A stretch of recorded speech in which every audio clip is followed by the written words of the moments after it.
decreased battery life, permanent sun damage, certain games not showing up for you, and more. What's up, internet? I hope that you and your favorite face toaster are alive and well. Across all the videos I've made, I make it a goal to answer every comment on the channel, and so I've seen it all, from people confused about their Quest 2 battery life being much poorer than everyone else's, to people confused on how I'm playing Minecraft on a rooftop with no sun damage, or confused on where I get these fun free games that I recommend to all of you.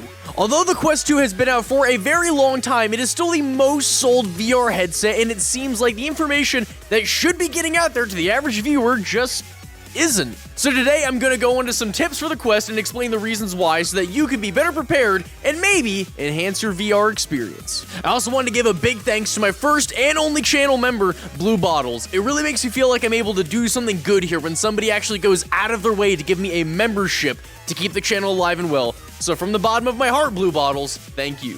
Now let's make sure that you don't make a mistake with this headset around our bright overlord, the sun. Most people see the standard message of keeping your Quest away from the sun, but they don't really read into this at all. Similarly to how you may have seen or done yourself, how people are able to start fires by using a magnifying glass because of how the curved lens, aka a convex lens, is able to treat the UV light. And this is exactly how your Quest can be damaged by the sun. The Quest 2 uses a similar Fresnel lens, so it can concentrate the light through your Quest and actually burn a hole through the inner workings of your Quest 2.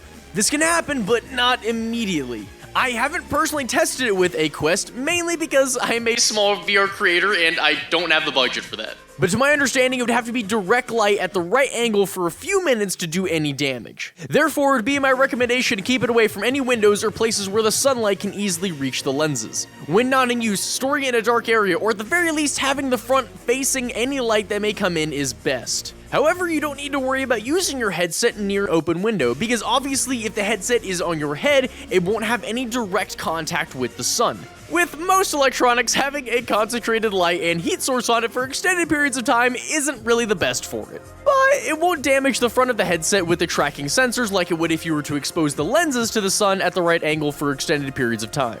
I suspect that's why they say not to play with a VR headset outside, and also because Facebook, aka Meta, is very good with their legal department. I'm sure they wanted to kill two birds with one stone by making sure that nobody was able to play VR out in the middle of a street and then somebody just say, "Well, it didn't tell me that I couldn't play Gorilla Tag out in the middle of the freeway." Additionally, if your headset is in a room with a lot of light, too much natural light does mess with the infrared, which is how the Quest tracks your hands and the controllers. So, if your tracking is messing up in a bright room, try closing the blinds or just be a VR gremlin like me and close out all the lights out of your room. And as a side note, although the Quest 3 uses pancake lenses instead of Fresnel lenses, with the right sun exposure, it can cause a permanent God ray effect, more like a permanent glare on the lenses. So, it's best to just avoid having the lenses having a face-to-face meeting with the sun. Actually, I probably wouldn't even let them get on a Zoom call together. Charging the battery past 100% will cause the battery to underperform. This can cause issues like the battery not lasting that long for your play sessions, or the battery losing charge while it's plugged in and even turned off. I'm sure that any of you that has always left your Quest charging until you need it have experienced the issue of, well, my battery only lasts half of what it used to, or it was turned off completely and the battery isn't at 100%, and that's why. I know that we're all busy with life, and the easiest thing to do after a play session is just to plug it into a wall and let it charge until you want to use it. Ideally, I would recommend that you keep it charging near you so that when the light turns green, you can unplug it. However, if you can't do that, at the very least, I would recommend that you don't let it charge all the way overnight. While playing, I would recommend that you use this cable that I got from AMVR. USB-C connection into your headset and a USB-A connection so you can plug it into your computer or wall to charge while you play.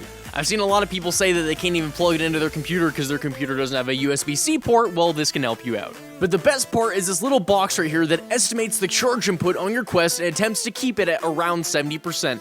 So, while you play, it doesn't oversaturate the battery, but it doesn't let it die either. I personally like it a lot, and if you want to get it for just a little over $20, I'll be leaving a link in the description where you can learn more about it. Most people actually don't think about this, but the Quest has important software updates that it has to download and install in order to run correctly, just like any computer or phone. If the Quest doesn't have enough storage to download the update, it could cause software glitches for visual, tracking, and other aspects of VR. I would personally recommend keeping around 10 to 15 gigabytes of storage for the software updates at all times. Otherwise, the consequences could be fatal. Nah, just kidding. But it will be really annoying when your headset constantly registers your controllers flying around the room without you. A lot of Quest users that comment on my videos seem to not know that there are actually 3 ways that people can download games on their Quest. The first is obviously the main store. You type in a game that you want and it pops up, simple as that. The second is known as App Lab. It's essentially attached to the main store and is known as the indie side of the main store. When you type in a game that you've heard of and it doesn't immediately pop up, don't worry, just scroll to the bottom and you'll see this button that says View App Lab Games. After pressing it, it shows up. The main issue with finding these kinds of games is that you need to make sure you type in exactly the right name, or most times it won't even show up in the App Lab part. And they don't get shown on the front page through any kind of recommendations, so pretty much you'll have to wait to see somebody upload on it in order to discover it, because your favorite game could be sitting in the App Lab right now, and you don't even know that it exists because the main store won't push it to you. But if you ever need help finding some of these hidden treasures, I do upload on a lot of App Lab games here on my YouTube through my full videos and my shorts. The third way is to download games through SideQuest. The process for getting an App Lab is relatively easy, but developers do have to get over some hurdles with Oculus/Meta, so before they get over those hurdles, some choose to start on SideQuest. This is a completely independent platform from Meta that indie Quest developers congregate at to have a single and simple store to show their work to the masses. It used to be a place where Quest developers felt like they had to go to before they got to App Lab, but it's built quite the reputation for itself where some developers choose to maintain a store page for SideQuest even after being on App Lab or even the main store. Now, the most common method for downloading games from SideQuest is through the computer, but there is an alternative method that was recently implemented where you can just do it from your phone too. I did want to let all of you know that it exists, but unfortunately the process for setting up SideQuest is pretty lengthy, so I would need to make a separate video about it with the methods for installing SideQuest, so if you guys want me to, let me know down in the comments below. I also recently developed my own site called vrcentral.co to help all of you out with more information. You can filter down a massive list of a bunch of games that I have handpicked and wrote about personally. For example, you can say that you want to find an FPS game that is $20 or less, and it's only available on the Quest 2. Then just click apply, and there you go. All of the games on there have at least a 25% off code that automatically applies if the game is $10 or more, and some game developers that have more of a personal relationship with give me larger discounts like 50, sometimes even 70% off games just for being a fan of my channel. Now, this is just my personal recommendation, but anything that I've personally bought from Meta has been significantly lower quality and higher priced than third-party sellers. Like how earlier in the video I mentioned that you can get a 16-foot braided cable with a box that can actually register your charge and put to save your battery from being oversaturated for a little over $20, while the Oculus sells their link cable at $80. In a different video, I actually destroyed my Quest Elite strap that had a battery on it that I paid $80 out of my own pocket for, just to prove a point that the $40 Kiwi Design head strap that they sent me was 10 times better, more comfortable, and I would never need to touch the uncomfortable Elite strap again. If you don't believe me, then just look at what happened with the Quest 3 Elite straps lately. Quality control was very sketchy on it. Some users reported that the Quest 3 Elite straps worked fine, while others had reports coming in of such large issues that Meta had to temporarily take down the Elite strap from their site, even prevent it from being sold in certain stores, and even UPS claiming that this user's head strap was too hazardous to send to them. I do work with a lot of hardware developers that offer discounts through my channel if you wanted to see other VR accessories that are out there. But if you don't believe me, you're more than welcome to look up other people's YouTube videos on the same brands that I've covered and see if they fit your bill. I have personally worked with Kiwi Design, AMVR, Zyber VR, and Prism XR, and you're more than welcome to use any of those discounts or browse their site, all of them being linked on the site I mentioned earlier that will be in the description. Now, this is something that's mainly for new Quest users, but there is one aspect that even some of the more experienced users don't know about. You can change your IPD on your Quest, which in simpler terms, the IPD is the distance between your eyes. For headsets like the Quest 3, this is controlled by a slider, and the Quest 2 has that option as well, but in a more limited capacity. If your IPD is off, it can make things in front of you or on the edges of your eyes seem blurrier, simply because you're not placing the lenses directly in front of your eyes on the inside of the headset.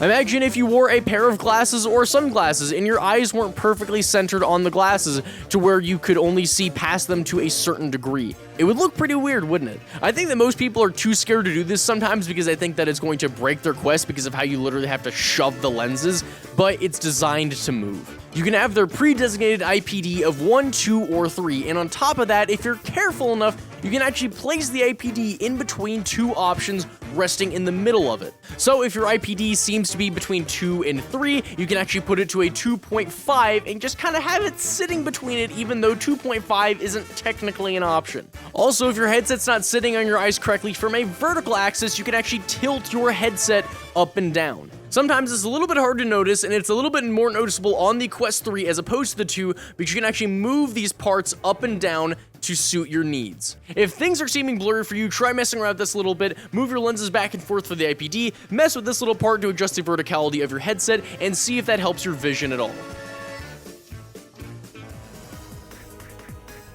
Unless you're the first person to buy a game on the Quest store when it releases, there is no reason you should be paying full price for it. A referral code is essentially just somebody's link that they generate from their account if they own a particular game. If you click on this referral link, it brings you to the store page where you can buy the game, and it gives you 25% off for using the referral code and gives the person who gave you the referral $5 in store credit. It may not seem like a lot with the average VR game only costing around $20, but being able to save $5 here and there when you're buying a bunch of VR games can add up over time. Anybody can do it easily from their phone by going to the Quest app, clicking menu, pressing the little blue bar here, going to app referrals, and scrolling till you see the game that you want to refer people to, and then just click copy and send the code to your friend. I know that a lot of you have made friends in VR and wanted to play multiple games with them. Well, in this case, if you're going to buy games and want to play them with your friends, you shouldn't be paying the full price for it. If your friend keeps yapping at you to buy a game, you might as well tell them, hey, send me your referral code, and that way you get money and I get money.